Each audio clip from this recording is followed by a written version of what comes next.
As you know, we have had the strictest COVID-19 safety plans you've experienced anywhere you've traveled in the Lower Mainland.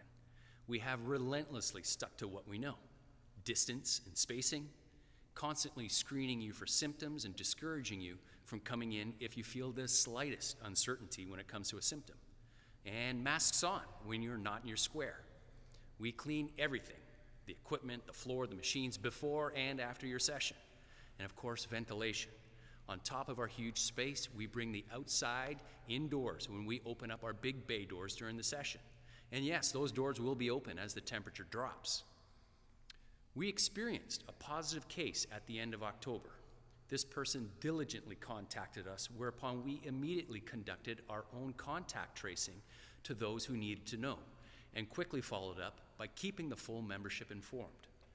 To reassure themselves, a few of our members went for testing, and from that incident, we have no additional reports of positive cases. Are our safety protocols infallible? Of course not. We would never take such a cavalier attitude to such a serious matter. Do our protocols mitigate the transmission of COVID? We think so, and will continue to keep them in place and make them even stricter as more information comes available from the health and science sectors. We are grateful to you, our members, who have embraced our strict rules. We ask you to maintain your vigilance, and we ask you for your help and patience in the coming days and weeks while we tighten our safety plan, adhere to the guidelines from the Provincial Health Office, and await approval of our safety plan. Our updated COVID-19 safety plan is in the hands of our Regional Health Officer. We know they are swamped. Nonetheless, we have offered our assistance in implementing over-the-top mitigation protocols across the region.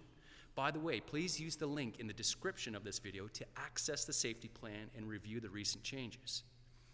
Until the regional officer approves our safety plan, we will be suspending our group fitness classes.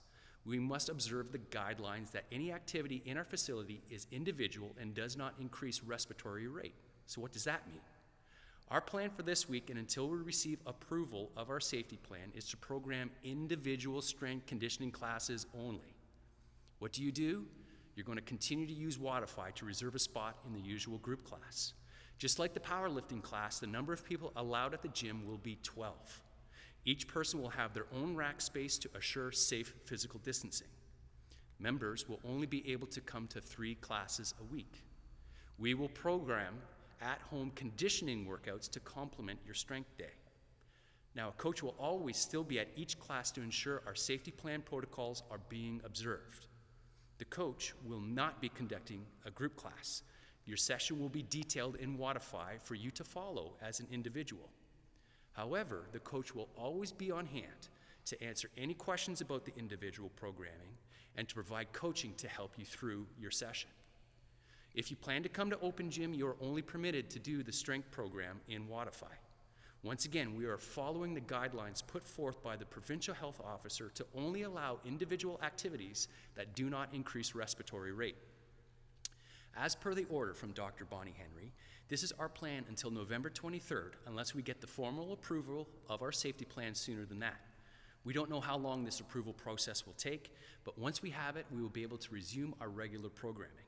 Once again, we thank you for your patience and understanding as we navigate this challenge. As always, the Rocky Point team values your input. If you think there's room for improvement, we want to hear from you. In the meantime, folks, stay safe, keep healthy, and we'll see you at the gym.